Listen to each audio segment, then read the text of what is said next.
السلام علیکم ورحمۃ اللہ وبرکاتہ۔ الحمدللہ وحدہ والصلاة والسلام علی من لا نبی بعد۔ اعوذ باللہ من الشیطان الرجیم، بسم اللہ الرحمن الرحیم۔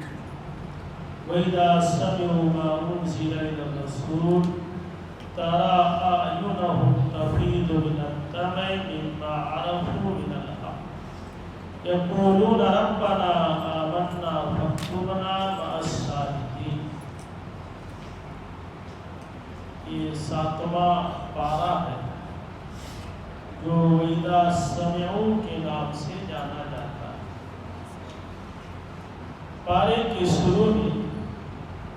اللہ رب العالمین نے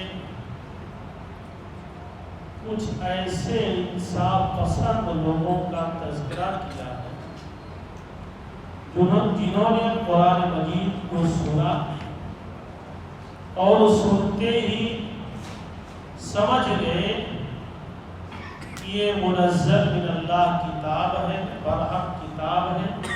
اللہ تعالیٰ کی طرف سے کتاب نازل کی گئی ہے، اور اس قرآن کی صداقت و سچائی، فصاحت و بلاغت سے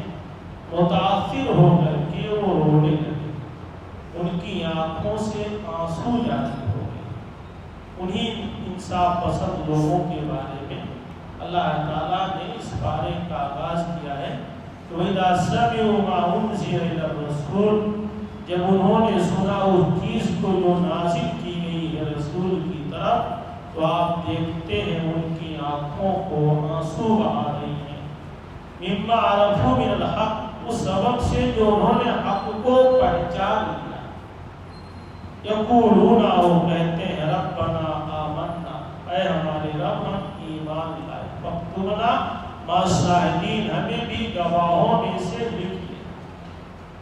بعض مفسرین کا خیال ہے کہ یہ حبشہ کے بادشاہ اصحمہ نجاشی کے بارے میں ہے۔ جب جعفر بن ابی طالب رضی اللہ تعالیٰ عنہ نے نجاشی کے دربار میں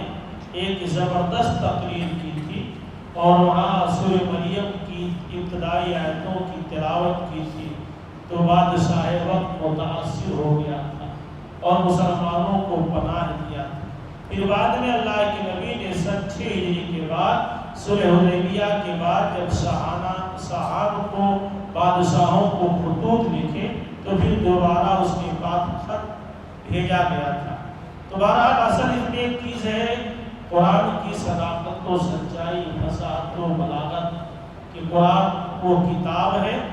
کہ واقعی اگر آدمی انصاف کے ساتھ، عدل کے ساتھ اس کی تلاوت کرے، اس کو پڑھے، تو اس پر ایمان لائے بغیر نہیں رہ سکتا۔ آگے اللہ رب العالمین نے ایک اہم چیز کا تذکرہ کیا ہے جو ہمارے معاشرے میں پایا جاتا ہے، قسم کھانا۔ قسم کھانا اور قسم اٹھانا، یہ دونوں لفظ بولے جاتے ہیں اردو زبان میں، قسم کھانا یا قسم اٹھانا۔ جسے ہم بولتے ہیں اللہ کی قسم یا رب کعبہ کی قسم، تو یہ قسم کھانا یہ اس صورت میں جائز ہے جب یہ قسم اللہ تعالیٰ کے نام کے ساتھ ہو یا اللہ تعالیٰ کی صفات کے ساتھ ہو۔ اللہ کے نام اور اس کی صفات کے علاوہ قسم کھانا یہ جائز و درست نہیں۔ قسم میں کیا ہوتا ہے، جو آدمی کسی چیز کی قسم کھاتا ہے تو اس کی عظمت، کبریائی، بڑائی اس کے ذہن و دماغ میں داخل ہوتی، اور جس چیز کی قسم کھاتا ہے اس کو بڑا سمجھتا ہے، جبکہ سب سے بڑی ذات اللہ تعالیٰ کی ذات ہے، تعظیم توقیر کے لائق اللہ تعالیٰ کی ذات ہے۔ اسی لیے جب کوئی آدمی اللہ کو چھوڑ کر کے کسی اور چیز کی قسم کھاتا ہے یا غیر اللہ کی قسم کھاتا ہے تو یہ شرک ہو جاتا ہے۔ شرک حدیث میں روکا گیا ہے کہ جس نے من حلف بغیر اللہ فقد کفر او اشرک، جس نے غیر اللہ کے نام پر قسم کھائی اس نے شرک کیا، آواز روایتوں میں اس نے کفر کیا۔ تو قسم میں اس ذات کی عظمت مقصود ہوتی ہے، جبکہ عظمت کے لائق اللہ تعالیٰ کی ذات ہے۔ اور قسم 3 طرح کا ہوتا ہے، ہمارے یہاں بھی وہ مانا جاتا ہے۔ قسم کی ایک قسم ہے جس کو یمین یہ عربی لفظ استعمال اردو میں قسم، کہیں کہیں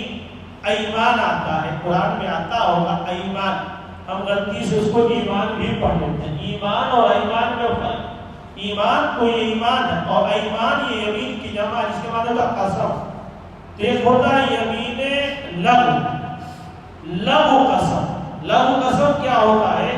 کہ ایک آدمی بار بار ہر چیز پر بغیر قصد و ارادہ اللہ قسم، یعنی اس کا تقیہ کلام بن جائے، تقیہ کلام بن جائے، بار بار ہر بات پر وہ اللہ کی قسم کھائے، تو اس کو یمین لغو کہتے ہیں۔ اس کا مواخذہ نہیں ہے، اس پر گناہ نہیں۔ اور ایک ہے یمین غموس، جھوٹی قسم، جسے عام طور پر کاروبار میں لوگ بولتے ہیں جھوٹی قسم۔ تو جھوٹی قسم یہ کبیرہ گناہ ہے، بڑا گناہ ہے، اس پر کفارہ نہیں۔ یمین لغو پر کفارہ نہیں ہے، یمین غموس جھوٹی قسم پر کفارہ نہیں ہے، کیونکہ پہلے کا تو مواخذہ نہیں ہے، لیکن دوسرا کبیرہ گناہ ہے، بڑا گناہ ہے، اس کے لیے توبہ ضروری ہے۔ اور ایک ہے تیسری قسم یمین منعقدہ، یعنی منعقد ہو جانے والی، نافذ ہو جانے والی قسم۔ آپ کسی چیز کی تاکید کے لیے، اس میں صداقت سچائی پیدا کرنے کے لیے، یا اپنی بات میں زور و تاکید پیدا کرنے کے لیے جب ارادتاً اور نیتاً قسم کھاتے ہیں تو یہی اصل قسم ہے، اسی کو یمین منعقدہ کہتے ہیں۔ جیسے کوئی بات ہوتی ہے کہ ہم نے نہیں کہا، اللہ کی قسم ہم نے نہیں کہا، وہ مطلب انداز بدل جاتا ہے، ٹون بدل جاتا ہے، میں نے نہیں کہا، اللہ کی قسم میں نے نہیں کہا۔ تو جب آپ نے اللہ کہا تو وہ اپنی بات میں اور زور و تاکید پیدا کرا، تو جو قسم زور و تاکید کے طور پر نیت ارادے سے کھائی جائے وہی قسم یمین منعقدہ۔ اب اگر ہم نے کسی چیز پر قسم کھا لی اور اس کو ہم نے توڑ دیا تو ہم گنہگار ہوں گے۔ اس گناہ سے بچنے کے لیے ضروری ہے کہ ہم قسم کا کفارہ دیں۔ ایک چیز اور، اگر آپ کسی چیز پر یا ہم کسی چیز پر قسم کھا لیتے ہیں جبکہ وہ چیز غلط ہے، اس سے بہتر چیز ہے، تو نبی فرماتے ہیں کہ بہتر چیز کو لے لو۔ مثلا غصے میں آپ قسم کھا لیں اپنے بھائی کے بارے میں یا گھر والوں کے بارے میں کہ اللہ کی قسم اور پوری زندگی بھر میں ہی گفتگو کروں گا، بتا دیں آدمی جوش میں، اللہ کی قسم اور پوری زندگی بھر میں ہی گفتگو کروں گا، اللہ کی قسم اور تیرے دروازے پر زندگی بھر نہیں آؤں گا، یہ غلط ہے۔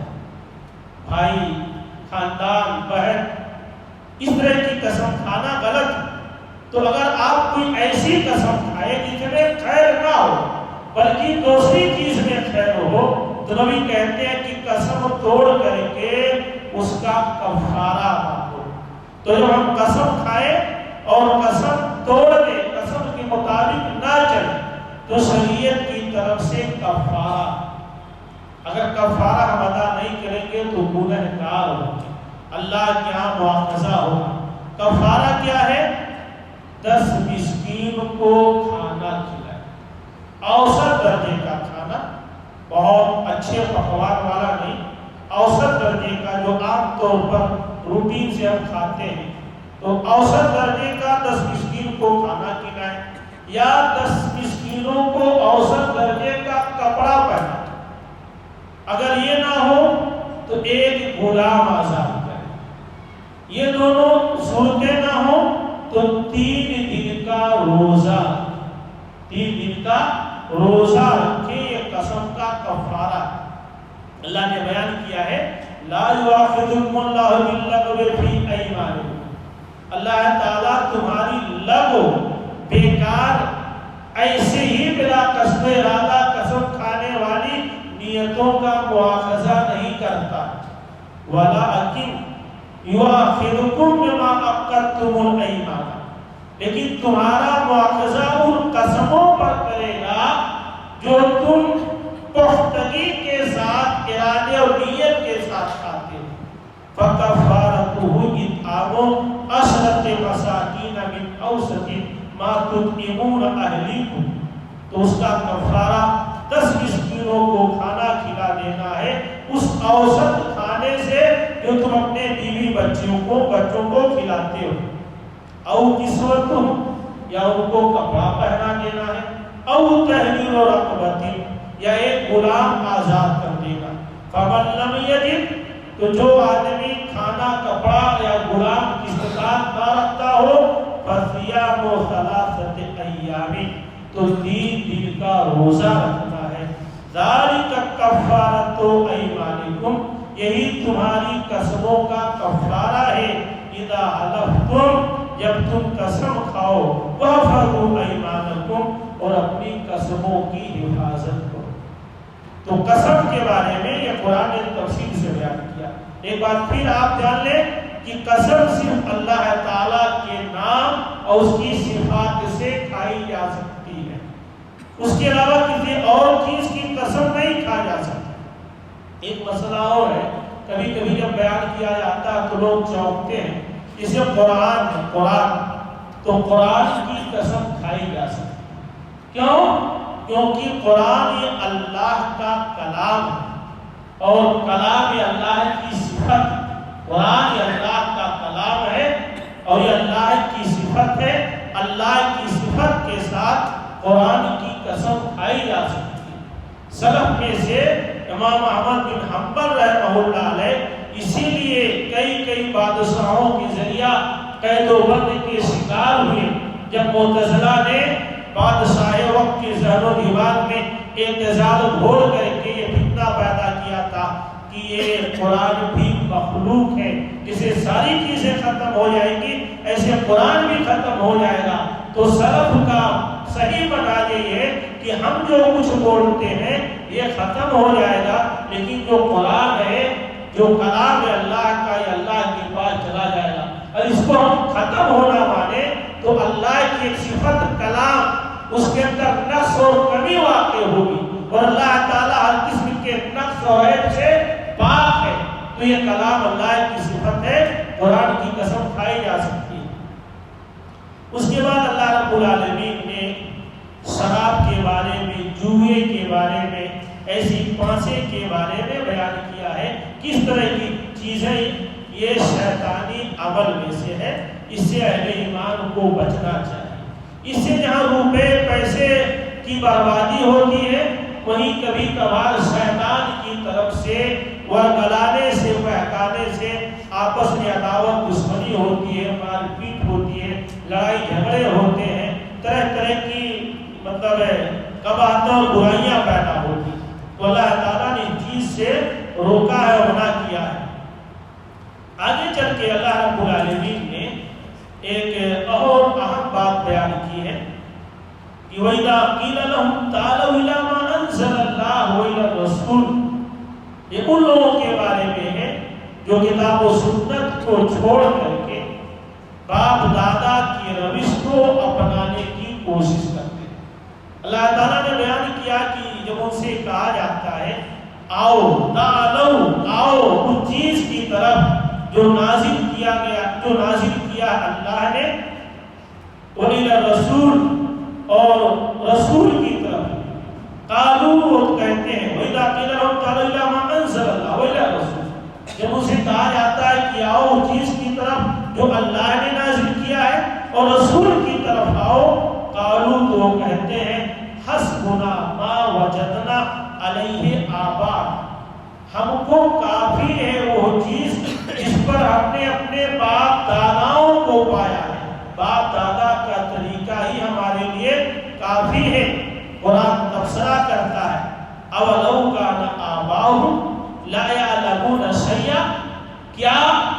وقت بھی یہ لوگ اپنے باپ دادا کی روش کو اپنائیں گے جبکہ ان کے باپ دادا کچھ نہیں جانتے تھے، ولا یہتدون، نہ ہی ہدایت یافتہ تھے۔ اگر کچھ علم رکھتے، ہدایت پر ہوتے، اس صورت میں اگر یہ کہتے ہم باپ دادا کے روش پر چلتے ہیں تو ٹھیک ہے، جبکہ واضح ہے کہ ان کے باپ دادا صحیح راستے پر نہیں تھے، کتاب و سنت پر نہیں تھے، پھر بھی اگر اس پر قائم رہنے کی کوشش کرتے ہیں تو یہ ضلالت ہے، یہ گمراہی۔ اس کو عام لفظوں میں کہہ سکتے ہیں کہ جو لوگ تقلید کے دعوے دار ہیں، جو تقلید کو اپناتے ہیں، ان کا رد ہے اس آیت کو۔ اس طرح کی کئی آیتوں ہیں۔ ہمارے یہاں کیا، ہمارے یہاں سورت کتاب و سنت میں ہم صرف کتاب و سنت کی پیروی کرتے ہیں۔ ہاں اگر ہمارے باپ دادا کتاب و سنت کے مطابق چلے ہیں تو ہم ان کی بھی اتباع اور پیروی کرتے ہیں۔ اسی دن میں نے ذکر کیا تھا کہ ہمارے تعلق سے، ہمارے منہج کے تعلق سے، ہمارے حدیثوں کے تعلق سے اس طرح کی باتیں آتی ہیں کہ یہ لوگ گستاخ ائمہ کی گستاخی کرتے ہیں۔ کبھی کبھی یہ بھی آپ سنتے ہوں گے کہ بھائی کسی ایک امام کی تقلید ضروری، کسی ایک امام کی تقلید ضروری، جیسا کہ کچھ لوگ ہیں، کسی نے امام حنیفہ رحمہ اللہ کو پکڑ لیا ہے، کسی نے امام شافعی رحمہ اللہ کو پکڑ لیا ہے، کسی نے امام مالک رحمہ اللہ کو پکڑ لیا ہے، کسی نے امام احمد بن حنبل کو پکڑ لیا ہے۔ امام ابو حنیفہ کے ماننے والے اپنے آپ کو حنفی کہلاتے ہیں، امام شافعی کے ماننے والے شوافی اور شافعی کہلاتے ہیں، امام مالک رحمہ اللہ کے ماننے والے مالکی کہلاتے ہیں، امام احمد بن حنبل خاص کر عرب دنیا میں وہ حنبلی کہلاتے ہیں۔ تو ہر ایک نے کسی نہ کسی کو پکڑ لیا ہے اور یہ سمجھتا ہے یا یہ دعویٰ کرتا ہے کسی ایک کی تقلید ضروری۔ اگر کسی ایک کی تقلید ضروری ہے تو پھر سوال یہ پیدا ہوتا ہے کہ اللہ کے نبی صلی اللہ علیہ وسلم 12 ربیع الاول سن 11 ہجری میں آپ کی وفات ہوئی، یعنی 10 کے بعد 2.5 مہینے گزرے تھے۔ 12 ربیع الاول سن 11 ہجری کو نبی صلی اللہ علیہ وسلم کی وفات ہوئی، اور سب سے آخری صحابی جن کا انتقال مکہ میں ہوا 110 ہجری میں، یعنی تقریباً نبی کی وفات کے 100 سال بعد تک صحابہ کرام رضوان اللہ علیہ اجمعین زندہ تھے۔ اب آپ دیکھیں کہ امام ابو حنیفہ رحمہ اللہ ان کی پیدائش کب ہوتی ہے؟ سن 80 ہجری میں، سن 80 ہجری میں ان کی پیدائش ہوتی ہے۔ امام مالک رحمہ اللہ کی پیدائش سن 93 ہجری میں ہوتی ہے۔ تیسرے امام شافعی رحمہ اللہ کی پیدائش 150 ہجری میں ہوتی ہے، اور پھر آخری امام احمد بن حنبل رحمہ اللہ 164 ہجری میں ان کی پیدائش ہوتی ہے۔ امام حنیفہ رحمہ اللہ 80 میں پیدا ہوئے، پڑھائی کی، تعلیم حاصل کی،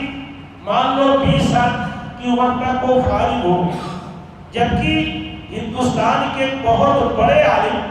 جن کو ہم بھی اپنا امام مانتے ہیں اور دیگر مسلک کے لوگ بھی ان کو اپنا امام مانتے ہیں، امام شاہ ولی اللہ محدث دہلوی رحمہ اللہ علیہ، ان کی بہت مشہور کتاب ہے حجت اللہ البالغہ۔ حجت اللہ البالغہ میں لکھتے ہیں کہ تقریباً 4 صدیوں تک، یعنی نبی کی وفات کے تقریباً 400 سال تک کوئی نہ حنفی تھا، نہ مالکی تھا، نہ شافعی تھا، نہ حنبلی تھا، کوئی نسبت تھی ہی نہیں۔ 4 صدیوں کے بعد اس طرح کی نسبت پیدا ہوئی، تو یہ الگ بحث ہے۔ میں کہہ رہا تھا کہ اگر امام حنیفہ 80 میں پیدا ہوئے، 20 سال میں تعلیم حاصل کر لی 100 ہجری تک، تو 100 سال پہلے تک، یعنی سن 80 ہجری سے پہلے یا 100 ہجری سے پہلے جو صحابہ تھے، تابعین تھے، تبع تابعین تھے، یہ کس کی تقلید کرتے تھے؟ اگر کسی ایک کی تقلید واجب ہے، بغیر تقلید کیے ایمان مکمل نہیں ہو سکتا ہے، تو ان چاروں اماموں سے پہلے کرتے تھے، نعوذ باللہ کہ ہم ان کو مسلمان نہیں مانیں گے، ارے وہ سب کے سب نبی کی اتباع پیروی کرتے تھے، نبی کی اتباع پیروی کرتے تھے، نبی کے حدیث پر چلتے تھے، اور خود ائمہ اربعہ رحمہ اللہ یہ خود بھی تلاش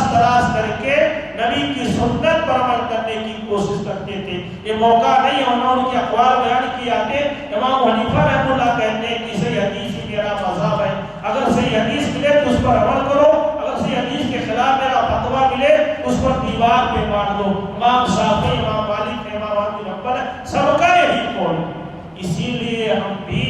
نبی کی اتباع کرتے ہیں، نبی کی پیروی کرتے ہیں، کسی کی تقلید نہیں کرتے ہیں۔ ہاں اگر ان ائمہ میں سے کسی کی بات کتاب و سنت کے مطابق ہوتی ہے تو ہم ادب احترام کے ساتھ ان کی خدمات کو قبول کرتے ہوئے ان کی بات کو لیتے ہیں، اپناتے ہیں۔ لیکن اگر ان کی کوئی بات کتاب و سنت کے مطابق نہیں ہے تو ہم اس پر عمل نہیں کرتے ہیں، ہم نبی کی احادیث کو، نبی کے اقوال کو یا نبی کے عمل کو ترجیح دیتے ہیں۔ تو اس طرح سے خود اللہ تعالیٰ نے یہاں تقلید کا رد کیا ہے کہ باپ دادا کی روش نہیں، کتاب و سنت پر چلنے کی ضرورت ہے۔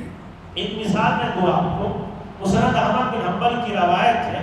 حدیث کے راوی جابر بن عبداللہ رضی اللہ تعالیٰ عنہ بیان کرتے ہیں، بڑی مشہور روایت ہے کہ ان عمر بن الخطاب اتی رسول اللہ بنسخۃ من التوراۃ، کہ ایک مرتبہ عمر بن خطاب رضی اللہ تعالیٰ عنہ ایک مرتبہ تورات کا ایک نسخہ لے کر گیا۔ تورات اور توریت دونوں کہا جاتا ہے، جو حضرت موسیٰ علیہ السلام پر کتاب نازل ہوئی تھی، تو تورات کے نسخہ لے کر کے اللہ کے رسول کے پاس آئے، وہ قالا یا رسول اللہ هذه نسخۃ من التوراۃ، کہنے لگے کہ اللہ کے رسول دیکھیے تورات کے نسخہ ہے۔ فسکت رسول اللہ، اللہ کے رسول خاموش ہے، آپ نے کچھ نہیں کہا۔ آپ کی خاموشی کو حضرت عمر نے اجازت سمجھی، فجعل یقرأ، وہ تورات پڑھنے لگے،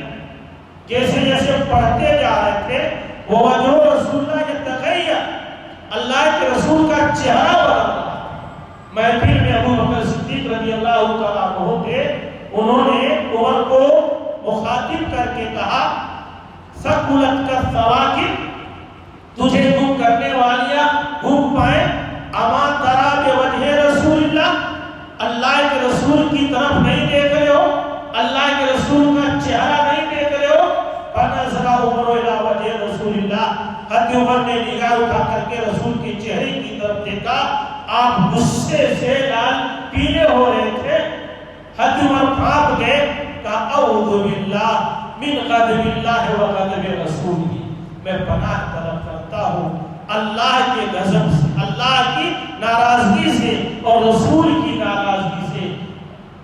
رضیت باللہ ربا وبالاسلام دینا وبمحمد نبیا، یہ مشہور جملہ کہا تھا، رضیت باللہ ربا، میں راضی ہوں اللہ کے رب ہونے کے اعتبار سے، اور راضی ہوں اسلام کے دین ہونے کے اعتبار سے، راضی ہوں محمد کے نبی ہونے کے اعتبار سے۔ جب اتنی بات کہہ چکے تو اللہ کے نبی نے کہا تورات تو چھوڑو، اگر صاحب تورات حضرت موسیٰ علیہ السلام بھی آ جائیں، لو کان موسیٰ حیا، اگر موسیٰ علیہ السلام زندہ ہوتے، فاتبعتموہ، تم لوگ ان کی اتباع پیروی کرتے، وترکتمونی، مجھے چھوڑ دیتے، مجھے چھوڑ کر ان کی پیروی کرتے، لزللتم عن سواء السبیل، تو یقینی طور پر تم سیدھے راستے سے گمراہ ہو جاتے۔ ولو کان موسیٰ حیا، اگر بفرض محال موسیٰ زندہ ہو جائے، وادرکا نبوتی، میری نبوت پا جائے، لتبانی، تو انہیں بھی میری اتباع کرنی پڑے گی، انہیں بھی میری پیروی کرنی پڑے گی۔ اب آپ اندازہ لگائیں کہ موسیٰ جیسے اولو العزم پیغمبر، لاکھوں پیغمبر آئے ہیں، 25 یا 26 پیغمبروں کا نام قرآن میں ہے، ان میں 5 پیغمبر اولو العزم پیغمبر ہیں۔ حضرت ابراہیم علیہ السلام نمبر 1، نمبر 2 حضرت نوح علیہ السلام، نمبر 3 حضرت موسیٰ، نمبر 4 حضرت عیسیٰ، نمبر 5 ہمارے نبی۔ یہ 5 اولو العزم پیغمبر ہیں۔ اولو العزم پیغمبر حضرت موسیٰ کہتے ہیں ان کو بھی میری اتباع پیروی کرنی پڑتی تو کسی عام امام کی حیثیت تھی کیا؟ یہی جملہ ہم لوگوں کا گستاخی بن جاتا ہے کہ جب پیغمبر کو نبی کی اتباع کرنی پڑتی تو ایک امام اور جتنے ائمہ ہیں سب کے لیے رسول کی اتباع پیروی ضروری ہو جاتی ہے۔ اس طرح سے اللہ رب العالمین نے یہاں رد کیا ہے تقلید کا، جو آبا اجداد کے دین پر چلنے کی کوشش کرتے ہیں۔ اللہ تعالیٰ ہم سب کو کتاب و سنت کی صحیح و سچی سمجھتا فرمائے، کتاب و سنت کی روشنی میں اس کی گزارنے کی توفیق عطا فرمائے، جب تک دنیا میں زندہ رکھے، ایمان اسلام پر زندہ رکھے، جب ہمارا خاتمہ ہو تو ایمان اسلام پر ہو۔ آمین۔ والسلام علیکم ورحمۃ اللہ وبرکاتہ۔